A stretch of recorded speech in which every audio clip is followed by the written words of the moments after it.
Close your eyes and imagine Earth 4.7 million years ago, a wild and tame planet where survival was a brutal daily gamble. No cities, no tools, no fire, just a savage jungle, teeming with monsters.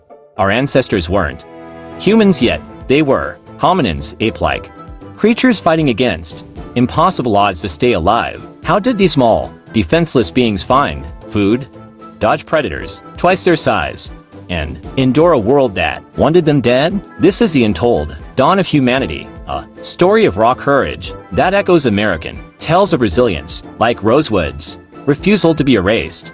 Smash that like button, subscribe, and let's journey back to where our story began. In what's now Chad, Africa, creatures like Sahelanthropus chadensis roam, discovered in 2001. Its skull, nicknamed Tumai, shows a chimp-sized brain about 320 cubic centimeters, but hints of human traits, like a flatter face and possibly upright walking. These hominins stood just 4 feet tall, weighed 100 pounds, and lived in a lush but deadly mix of forests, savannas, and lakes. National Geographic describes their world as a predator's paradise. 10-foot crocodiles lurked in waters early. Saber-toothed cats prowled, and giant hyenas hunted in packs. They had no weapons, no shelter, just instinct and grit.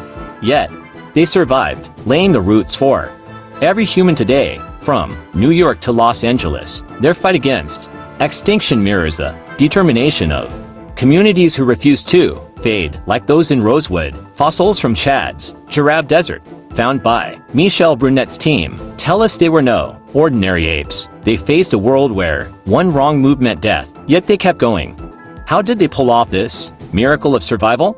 Keep watching to uncover the first secret of their incredible story. Drop a comment. What's the toughest survival challenge you can imagine facing? Could you outsmart a saber-tooth with just a stick and some guts? Let's see your prehistoric survival instincts. The world 4.7 million years ago was a death trap, and Sahelanthropus lived right in the heart of it. In what's now Chad's Giraffe Desert, the landscape was a vibrant but terrifying mix of dense forests, open grasslands, and shimmering lakes, a perfect hunting ground for predators. Smithsonian Magazine paints a vivid picture. Massive crocodiles, some 10 feet long, ambushed from the water. Early saber-toothed cats with fangs like daggers stalked the savanna, and hyenas bigger than any today roamed in ruthless packs. Hominins were small, barely 4 feet tall, weighing just 100 pounds, with no claws, no fangs, no natural defenses. Fossil sites in Chad show their bones mixed with predator kills, proof they were easy targets. Imagine waking up every day knowing you could be lunch. The climate made it even harder. Nature studies reveal wet seasons brought abundant fruit and water, but dry seasons turned the land barren, starving entire groups. Hominins had to roam miles to find food, dodging danger at every turn. They had no caves for shelter, so they likely slept in trees, like modern baboons, to avoid nighttime attacks. Other hominins, like Orantugenensis from Kenya, competed for the same scarce resources, making survival a relentless contest. Yet, Sahelanthropus didn't just survive, they thrived enough to leave fossils for us to find in 2025. Their resilience in this brutal world is a testament to their grit, much like the stubborn survival of communities like Rosewood against all odds. What gave these early ancestors the edge to outlast their rivals? Stay tuned to learn their first survival trick. Share this video on X to spread this epic tale, and tell us in the comments, could you sleep in a tree with a hyena circling below? Let's hear how you'd survive in this prehistoric nightmare. Food was the key to life 4.7 million years ago, and Sahelanthropus had to hustle to eat. They weren't hunters. Fossils and isotopic studies from nature show they were foragers and scavengers, much like modern chimpanzees. Their diet was simple but tough: soft fruits, nuts, seeds, and roots, with toothware suggesting they chewed on gritty plants or even termites and small critters when they got lucky. Without tools, they used their bare hands or maybe sticks to dig up roots or crack open nuts. Picture this, scrounging for berries in a dense forest, your ears perked for the rustle of a leopard nearby, knowing one wrong move could be your last. National Geographic notes they roamed miles across Chad's mixed landscape, following animal trails to find water or fruit-rich trees. Dry seasons where brutal starvation loomed, and competition with other animals, like baboons or early hominins, was fierce. Sharing food was a game changer, building bonds that kept groups alive.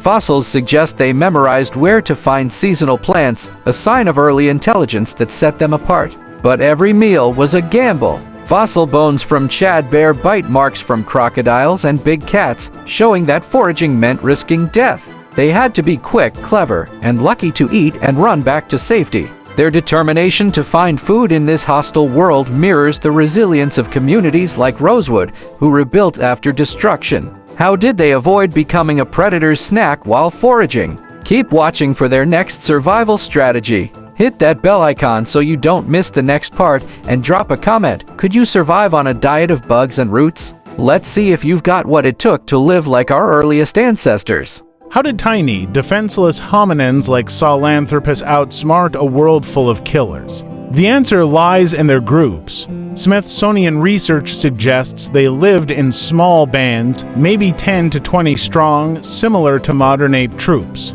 These groups were their lifeline, sharing food, grooming each other, and warning of danger built trust that kept them alive. They didn't have language, but grunts, gestures, and facial expressions got the message across, maybe pointing out a fruit tree or a lurking hyena. Group living meant safety in numbers, a strategy that echoes the community's strength of places like Rosewood, where people banded together to survive. National Geographic notes their small brains about 320 cubic centimeters. A third of ours were sharp enough to memorize safe paths or food spots. They likely used group tactics like mobbing predators with sticks or throwing rocks, similar to how chimps scare off threats today. Females and young stayed central, while males patrolled the edges, watching for danger. Fossils show broken bones from falls or attacks, proof that life was tough and not every fight was won. But together they were stronger, refusing to let their group die out. This early social spark set them apart from solitary animals, planting the seeds for human cooperation. Their ability to work as a team was their first real weapon, but was it enough against the relentless dangers of their world? Stay tuned to find out what else they needed. Drop a comment. What's the smartest thing you've seen animals do to survive? Share this on X if you're amazed by their teamwork.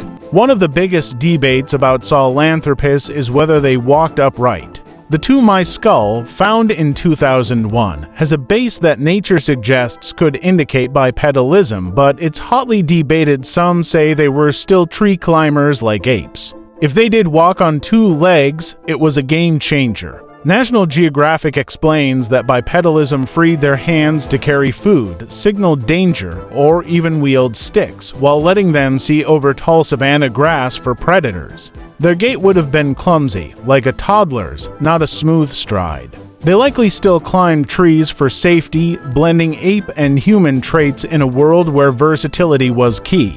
Fossils show Chad's landscape was shifting, forests were shrinking, savannas were spreading, forcing hominins to adapt. Walking upright, even part-time, helped them roam farther for food or water, especially in dry seasons when resources were scarce. This adaptability was crucial, as Smithsonian notes they survived where other species didn't. But bipedalism came with risks. Slower climbing meant less escape from predators like saber-toothed cats. Fossil evidence of broken bones hints at falls from awkward movements. Yet, their possible two-legged stance was a bold step toward humanity, much like Rosewood's bold fight to be remembered.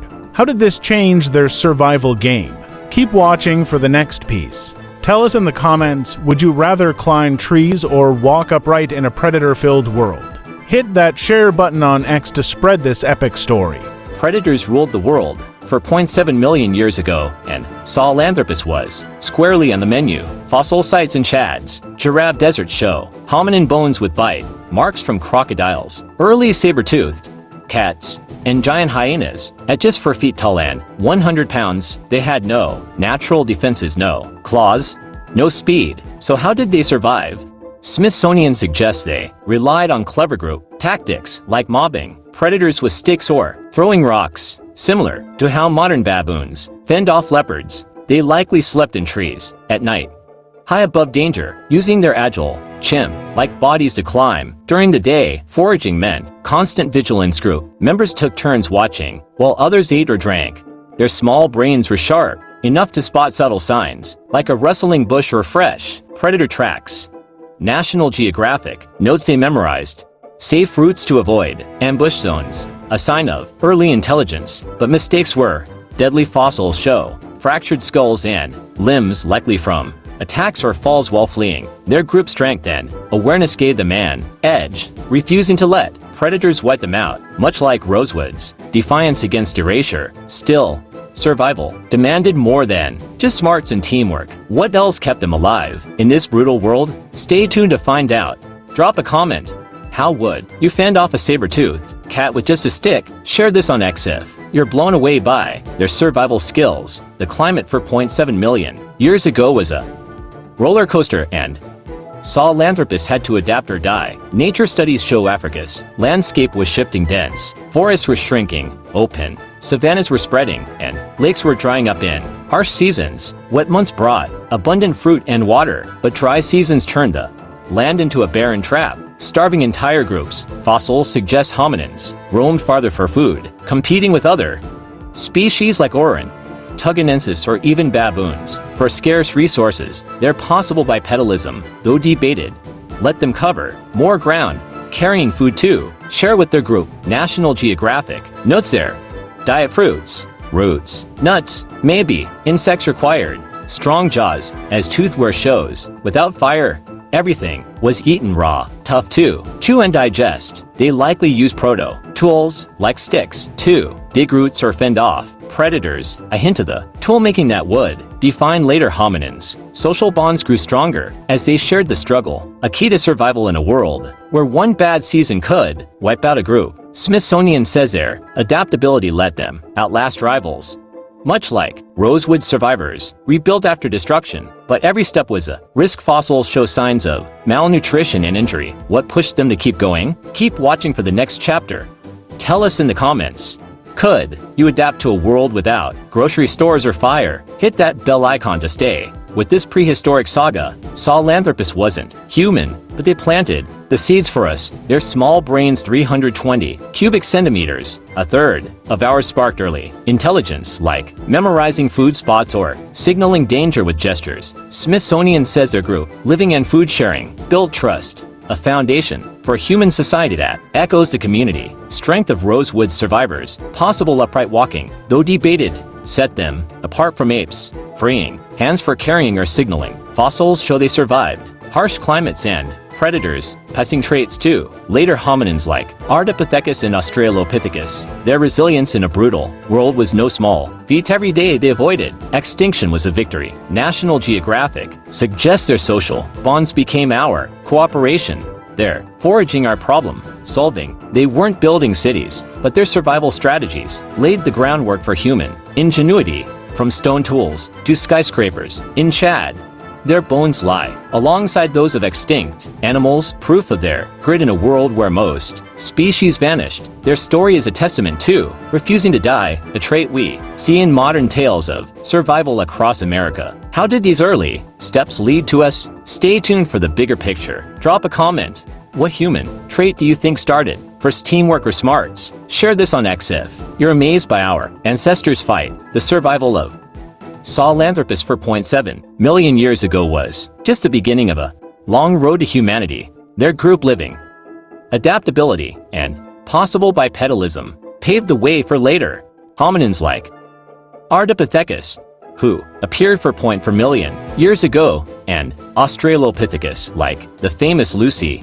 3.2 million years ago. Nature studies show these ancestors built on Sahelanthropus's traits, developing bigger brains and better tools over millions of years. By 2 million years ago, Homo species emerged with sharper minds and stone weapons.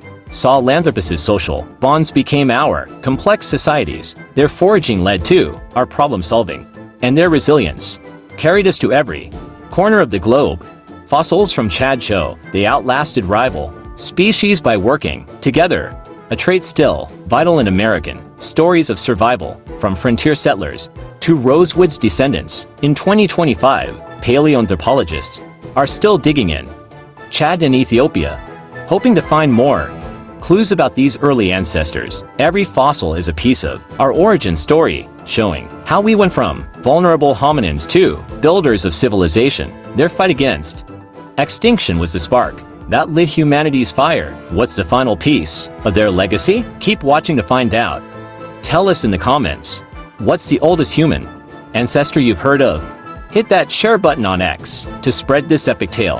Sahelanthropus refused to die 4.7 million years ago, and their survival echoes in us today. Their group tactics, adaptability, and early smarts laid the foundation for human society, from cooperation to innovation. National Geographic says their legacy lives in our DNA, shaped by millions of years of struggle against predators, starvation, and a changing world. Their possible upright walking, debated but groundbreaking, set us apart from apes, leading to tool-making, language, and eventually the modern world. In 2025, scientists are still uncovering their story, with new fossil finds in Chad and Ethiopia shedding light on our origins. Like Rosewood's fight to be remembered, Sahelanthropus' story refuses to fade, a testament to resilience that resonates with American tales of survival against all odds. They faced a world we can't imagine: no tech, no safety, just raw instinct, yet they thrived enough to keep humanity's spark alive. Their legacy reminds us that survival is in our blood, from prehistoric jungles to modern challenges. Subscribe for more epic history, and check our playlist for stories like the Rosewood Massacre or the Nazi gold heist. Share this on X to spread the word about our ancestors' fight. Drop a comment.